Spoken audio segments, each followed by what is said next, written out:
என்ன மாதிரி மீன் பிரியர்களுக்கெல்லாம் மீன் எப்படி செஞ்சு கொடுத்தாலும் கண்டிப்பாக சாப்பிடுவோம். மீன் குழம்பு நிறைய மெத்தடில் செய்யலாம்.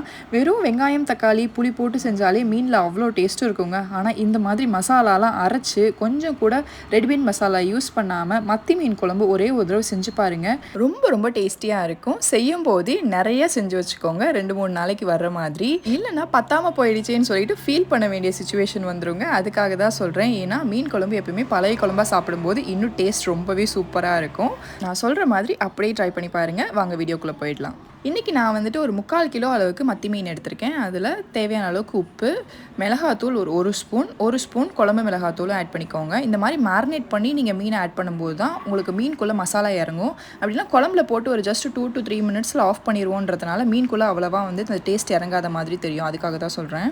ஒரு மண்சட்டியில் நல்லெண்ணெய் ஆட் பண்ணிவிட்டு எண்ணெய் காஞ்சதுக்கப்புறமா 30 to 35 சின்ன வெங்காயம், 2 முழு பூண்டு, 3 to 4 தக்காளி, நான் 3 பெரிய சைஸ் தக்காளி ஆட் பண்ணியிருக்கேன், 10 வரமிளகா, 1 டீஸ்பூன் ஜீரகம், 1 டேபிள் ஸ்பூன் மல்லி, 1 ஸ்பூன் அளவுக்கு மிளகும் சேர்த்துக்கோங்க. கொஞ்சமாக கருவேப்பிலை ஃப்ரெஷ்ஷாக இருக்கிறதையும் ஆட் பண்ணிவிட்டு கொஞ்சமாக மஞ்சள் தூள், 1 டீஸ்பூன் அளவுக்கு வெந்தயமும் ஆட் பண்ணிவிட்டு இது எல்லாத்தையுமே நல்லா வதக்கி விடுங்க. எண்ணெயிலே நல்லா வதங்கி வரணும். இந்த அளவுக்கு வதங்கி வந்ததுக்கப்புறமா கேஸ் ஆஃப் பண்ணிவிட்டு ஆற வச்சு ஒரு மிக்ஸி ஜாருக்கு ட்ரான்ஸ்ஃபர் பண்ணிவிட்டு இது நல்லா மையாக அரைச்சி எடுத்து வச்சுக்கோங்க. அதே மண்சட்டியில் ஒரு 2 குழிக்கரண்டி அளவுக்கு நல்லெண்ணெய் ஆட் பண்ணிவிட்டு எண்ணெய் காஞ்சதுக்கப்புறமா 1 டீஸ்பூன் வெந்தயம், ஃப்ரெஷ்ஷான கருவேப்பிலை கொத்து ஆட் பண்ணிவிட்டு அது பொரிஞ்சு வந்ததுக்கப்புறமா 10-15 சின்ன வெங்காயத்தை குட்டி குட்டியாக கட் பண்ணி ஆட் பண்ணிவிட்டு அதையும் சேர்த்து நல்லா வதக்கி விடுங்க. வெங்காயம் வதங்கிட்டு இருக்கும் போதே இந்த குழம்புக்கு தேவையான அளவுக்கு கல்லுப்பும் ஆட் பண்ணிவிட்டு நல்லா மிக்ஸ் பண்ணி விடுங்க.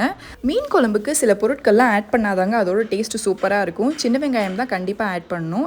வெங்காயம் வதங்கி வந்ததுக்கப்புறமா 3 பச்சை மிளகாவை கீரி ஆட் பண்ணிக்கோங்க. இந்த ஸ்டேஜில் நான் வீட்டில் அரைச்ச குழம்பு மிளகாத்தூள் ஒரு 1/2 ஸ்பூன் மட்டும் ஆட் பண்ணிக்கிறேன். ஆல்ரெடி நம்ம மிளகா சேர்த்து அரைச்சிருக்கோம். ஸோ காரம் பார்த்து அட்ஜஸ்ட் பண்ணி ஆட் பண்ணிக்கோங்க.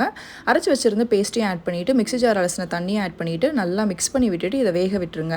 மசாலாவோட பச்சை வாசனைலாம் போய் இந்த அளவுக்கு வந்ததுக்கு அப்புறமா தான் புளி தண்ணி ஆட் பண்ணணும்.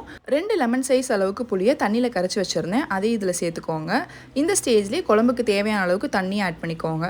தண்ணி தாராளமாகவே ஆட் பண்ணிக்கோங்க. இது நல்லா கொதிச்சு வரும்போது நம்மளுக்கு கன்சிஸ்டன்சி கரெக்டாக வந்துடும். எல்லாத்தையும் நல்லா மிக்ஸ் பண்ணி விட்டுட்டு மூடி போட்டு நல்லா கொதிச்சு வேக விட்டுருங்க. இந்த மாதிரி நல்லா கொதிச்சு பச்சை வாசனைலாம் போய் குழம்பு ரெடி ஆகிடுச்சான்னு செக் பண்ணிவிட்டு உப்பெல்லாம் செக் பண்ணிக்கோங்க. இந்த ஸ்டேஜில் நம்ம மேரினேட் பண்ணி வச்சுருந்த மீனை ஒன்றுனா பொறுமையாக ஆட் பண்ணிக்கோங்க. மீன் ஆட் பண்ணிவிட்டு உடனே கிண்டிலாம் விடக்கூடாது. லைட்டாக அப்படி மிக்ஸ் மட்டும் பண்ணி விட்டுட்டு மறுபடியும் ஒரு 2 to 3 மினிட்ஸ் மட்டும் பாயில் பண்ணிங்கனாலே மீன் எல்லாமே நல்லா வெந்து வந்துடும். அதுக்கப்புறமா நீங்கள் கேஸ் ஆஃப் பண்ணிடலாம். மண்சட்டி நீங்கள் கேஸ் ஆஃப் பண்ணதுக்கப்புறமே அதில் சூடு இருக்கும். அந்த சூட்லேயும் உங்களுக்கு வந்துட்டு மீன் நல்லாவே வெந்து வந்துடும். நீங்கள் ரொம்ப நேரம் வேக விட்டிங்கன்னா மீனோட முள்ளெல்லாம் வந்துட்டு பிரிஞ்சு வந்து குழம்புலலாம் வந்து ஸ்ப்ரெட் ஆயிரும். ஸோ கரெக்டாக வேக வச்சு எடுத்துக்கோங்க. இதே மாதிரி ட்ரை பண்ணி பாருங்கள்.